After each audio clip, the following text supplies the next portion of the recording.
Hi Nandan. Firstly, many congratulations on the performance that you've produced. The result might not have gone your way, but you can really hold your head high. I want to ask, even at the last T20 World Cup, we saw you guys really came close to beating South Africa. You needed 2 of 2, and then unfortunately you couldn't really win. When you go back and reflect on these matches, what is the sort of feeling that you have? Do you feel like that you can be really confident because of the way you guys have performed against these test playing nations, or is there the feeling of regret that you came really close and perhaps couldn't really get over the line? So for this one, I think I need both.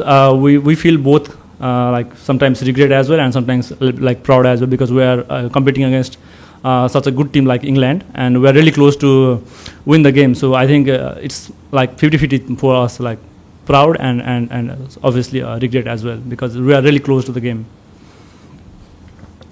Nandan, at the innings break, after they had the momentum towards the end, what was the talk about approaching the chase? Because we saw Kushal going playing freely from the start. Do you think that start could have been ended better with the middle overs, the team not expressing themselves like we saw in the start and the end? No, I think we are pretty much clear about the plan. As Kushal Bhurtel played, like we already know him, how he plays in super power plays. So yeah, we are all confident on him and the way we have played in middle over. So it is all according to plans, and we are going on it. So I think everything will be fine, and everything is fine over there. To take you to the last over, the second last ball, Karan declined a single and let Lokesh get 6 runs. Was there anything that to let strike be with Lokesh, or was it Karan's decision? So hopefully. No, it's like Lokesh is hitting pretty good. Like we already have at one time we are not in the game, but when Lokesh came, so he hit around 3 or 4 sixes, which is really good. So yeah, it is better to have a batsman who is hitting more sixes than like the current guys. Yeah, we know he has got that power, but obviously the day is with Lokesh, so it's a better option to get him in strike. Nandan, sorry to be asking this question, but I mean, there's not been a lot of time since the point the game ended. But has there been any reflection as to what you could have probably done differently in terms of bowling or batting to have cut down this narrow margin of 4-run defeat, if you have to talk about? Yeah, we have to. Like me as well, there is lots of talk about my white balls. So yeah, I have to come around that one. And yeah, we need to focus on death over. As a fast bowler, we always have considered more runs in death over, so I think we need to focus on that one as well. But yeah, it's a game. We have to accept that. Yeah, Nandan, hi. Just your thoughts on the atmosphere. Nearly 17,000 people, and most of them rooting for Nepal. You guys have a huge traveling fan base wherever you play, but just what's the experience like having so many people rooting for you wherever you play? So that's the love of our crowd. So they always support us. So whenever we go, it's feel like a home ground for us. So I'm really thankful for that one to all the crowds. So I just want to say, like, keep supporting us, and really sorry for what happened. And yeah, we surely gonna improve the game. And if we talk about crowd, they are so lovable. They love cricket. They love all the atmosphere which we have in Mumbai. So yeah, I'm really thankful to them. We are really thankful to them. So everybody's saying that the gap between the destination and other issues has been decreasing. So what have to say about in the context of Nepal? It's a tough question, I think, because like we are competing against test nation, or we are trying to achieve the test nation. So first we need to improve our domestic circuit. Red ball cricket and everything which we don't have right now. So yeah, it's a dream for me as well to become a test nations, but yeah, it's tough job to now, I think. Hello. Looking at today's match, it looked like you are almost beaten England, but it's just by 4 runs. It was like heartbreak for your team today. But how you look at Nepal's performance overall, like how much this victory will mean to you, and how the standard will improve, means how much cricket in Nepal has improved last few years, and what needs to be done to improve to that level to compete with the test playing nation more, like maybe win more matches or even very close fights.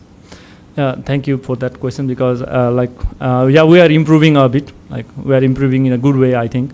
So yeah, it's a good game for us as well, and for the crowd as well. So I think it is going to be good on next game. What lessons does Nepal take from this narrow escape going forward in the tournament, and which moment do you feel changed the game slightly in England favors? I think saving some runs in bowling or when we are doing a batting, taking some singles. So that's the difference, I think. And what lessons does Nepal take from this narrow escape going forward in the tournament? The lesson must be hitting some sixes, like Mahendra Singh Dhoni. So, Nandan, does Nepal still see the chance of reaching the Super 8? Yeah, we have. We only played our first game right now, and it is very close. So we are not really behind with the rounded as well. So I think we really had a good chance to. We really have a good chance to go for a Super 8. Nandan, I'm sure you wouldn't know this. Dale Steyn tweeted just after the game got over saying, "I offer my services to Nepal whenever you need them." How can you and the group actually convince your powers in B to make it happen? And how will you make use of it should it happen? So that's a big thing for us. Some legend, he ruled the cricket for 10 years, and he is tweeting something like this.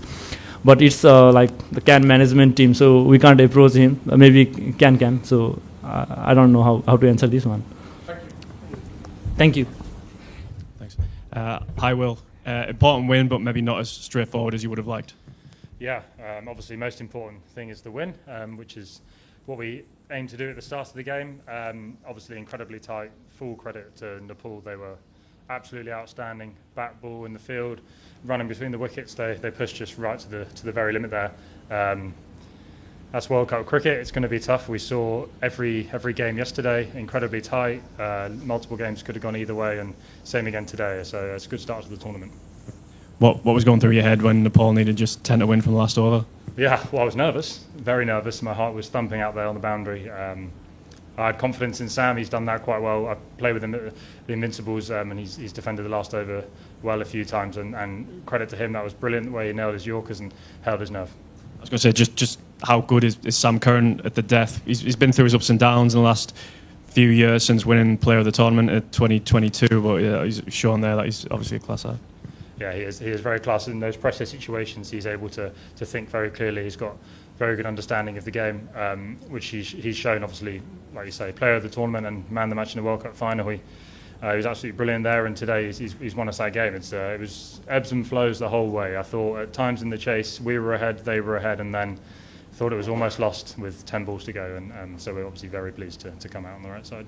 And just lastly from me, your cameo there at the end of England's innings, I sort of really settling into that new role you've got. Yeah, personally, I'm quite happy with that. I haven't had, even though I've been in that position at 7 for a while, I haven't actually had much time in the middle.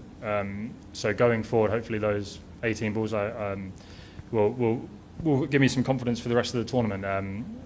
It was quite tricky to start, which we saw throughout the whole game, and obviously got better as I went in and took advantage of that last over, which in hindsight was quite important. Go to the front, then we'll go Matt and then Simon. Hi, Will. A word on Liam, please, because I was speaking to him before the tournament, and he had mentioned that at his age of 35, he didn't really think that he will get back into the England team. But Brooksy and Baz has always, helped him and got his confidence back. And then to come into the T20 World Cup today and to put up a spell like 2 for 21. What are the conversations that you've had with him, and what do you make of his unique skill set that he brings as a bowler, and how the value that he adds to the team? Yeah, he's obviously someone who I think has been brilliant over the whole course of his career, and playing now for England. I think he's really cherishing that and really just enjoying every moment here. He's incredibly talented, and the skill set that he has is quite unique. He's able to hit the stumps at incredibly high percentage, undercut the ball, and predict what the batsman's going to do. Even today, I think they got off to a great start. They played well and changed the pace of the game. He came in 4th over, maybe, I think, and broke the partnership and just slowed the game down for us. And obviously to go for less than 24 on that surface is very impressive and match defining. Matt, Simon, and then the gentleman here. Go ahead. Will, can I just ask what Harry was saying in the huddle just before, or at drinks, before those initial 2 wickets fell? It looked like he was leading the conversation. The first drinks or second one? There's drinks at 12 overs or whenever it was. We just spoke about there's a long time left to go in the game. 6 overs, everything happens quite quickly in T20 cricket, and 6 overs is still a very long time. We felt 1 or 2 wickets and we were ahead of the game. So after that, we obviously bowled 2 great overs, Sam and can't remember who it actually was, but we bowled Nandos, 2 very good overs, and all of a sudden we were ahead, and that's how quickly the game can change. I think he was very good there at keeping level-headed. Josh spoke as well, and I think those experienced guys are obviously crucial when those press situations come around. And Baz was on a walkie-talkie during the game. Was that message just coming down from the dressing room, do you know? Yeah, that's something we've been doing recently in dressing room to dugout communication. So obviously then messages can get run out to the captain or to the guys who are batting in the middle, and I think that's just a easier way of spreading the message. Did you watch the India game last night, and how much, if so, did that instruct your approach to the batting in particular? Yeah, I did. It was a great game to watch, very interesting game, and as I say, it's another close game, and it shows that no game in this World Cup is easy. Every single team is incredibly talented, and I really enjoyed watching that game. I think the way that Sky played was obviously the situation dictated that he had to take the innings deep and then explode at the end, and I think that could be a method to use in this World Cup. I think historically scores in T20 World Cups are lower than you see in franchise leagues or in bilateral series. Obviously the situations, pressure, the pitches often aren't quite as bad a friendly, so I think that's something to keep on top of for the rest of the tournament, and we're going to have to be really adaptable and going to different venues, different opposition, and just staying on top of that. And that Lamishana's last over, where I think you only scored 1. Obviously, choosing to treat him with respect and go big after he had bowled out. What was you thinking there? Yeah, it was a great over. I'd only just come in, so I was just trying to get to grips with the pace of the surface, and they actually spun a few more than I was expecting. He bowled very well. And yeah, I think when I came out there, Bricky said to me, we just sort of 4.5 overs left when I came out, so let's take the innings deep, and he thought we could take advantage of the seam bowlers at the end, so he read that well. And just lastly, England have relied for many years on Rush in particular, Joff, and they were both reasonably expensive today, but the team found other ways to win. And how much is that potentially important in building confidence and knowing that there's always alternatives? Yeah, you're right. It's obviously very important. I think winning ugly is a great trait, and a game like today, you can't. It's obviously incredibly difficult to replicate that experience that you get, and a game like today where we potentially weren't expecting it to go down to the last ball, and it has. Hopefully, when we get in that situation in the rest of the tournament, which we definitely will at some stage, we'll be able to look back on this experience today and take that with us. Other people you need 15 players in the squad to win the World Cup, and everyone standing up at some stage is going to be important, and today was good for that. 4 more, 1 here, BJ, then 2 at the back. Yeah, Will, you spoke about rise of the associates yesterday. Did you expect the game to go this close? And at the innings break, after your innings, did you think Nepal would give you run for money at the end? Yeah, I think the way that the associate nations have been performing is the gap between test nations, associate nations is not that big. You saw yesterday Netherlands, Pakistan. I watched that game again. It could have gone either way. Even the USA-India game last night. I think that's the beauty of T20 cricket. It's very hard to predict what's going to happen, and I think the shorter the format, the closer the skills are together. It's harder to be, you know what I'm trying to say, sorry. The skill gap is smaller in a way. We expected that from them today. They were brilliant. I know the coach, Stewie Law, and they were a very well prepared outfit, and they took us right to the end there. BJ, the ground, and then 1 at the back. Amit, after such a close match, what is the overriding feeling for you personally and collectively for the team? Sense of relief or sense of accomplishment? Right now, a sense of relief and happiness. We came into this game just simply trying to win, and that's what we've done. So in that sense, it's job done. And in another sense, it's brilliant continuing that preparation going forward for more games to come, which we know we're going to be in similar situations. Every single game is important. You can't go into any game expecting to win or expecting to do certain things, and that, yeah, we're very happy to win today. Grant at the back and then behind you. Well, can you talk about Jofra? He had a very good spell today at the beginning. First over, he went for runs. He changes pace. Second over, he kind of brings back the pressure, and then he turns the match again in that middle overs after the drinks break, where he gave 3 runs and picked a wicket or something. And then he comes back, and his final over, he goes for runs. Could you talk about that final over, wherever you were standing, and from what kind of things that you saw, the way Nepal held the nerve and hit those big runs? Yeah, I think one of Josh's good skills is that he was pace on in the first over and got some tap, but then when he came back for his next few overs, he adjusted to the conditions. He used his slow ball very well, which for a guy who can bowl his pace can be hard for everyone to adapt to. So he did that very well, and they hit some great shots off him in that 18th over, I think it was. I think when I look up the big screen, as slow ball, good length, and he smacked him down the ground for 6. And sometimes you just have to say good shot, which is what I was thinking for a lot of the time today. They hit some brilliant shots off some of our best bowlers. Joff's such an important player for us, whether it be with the new ball or at the death, and he's going to come back stronger. Well, just as an off spinner more than a batter, the fact that you said scores at the World Cups are lower than scores in bilateral series, does it excite you that there is something for the bowlers on pitches like this when you come to tournaments like this instead of just 250 playing 251? Yeah, I love bowling. I love being involved in the game. I think it brings out the best of me. And in conditions like that today, when I know I'm going to bowl, it really eggs me on to go and do my best for the team. I love contributing.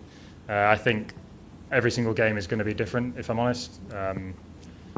Just now in Sri Lanka, obviously the pitches were incredibly spin friendly, and hopefully we'll be going back there for the Super 8. So hopefully I'll bowl a bit more, but I think it's just going game by game and seeing what it is.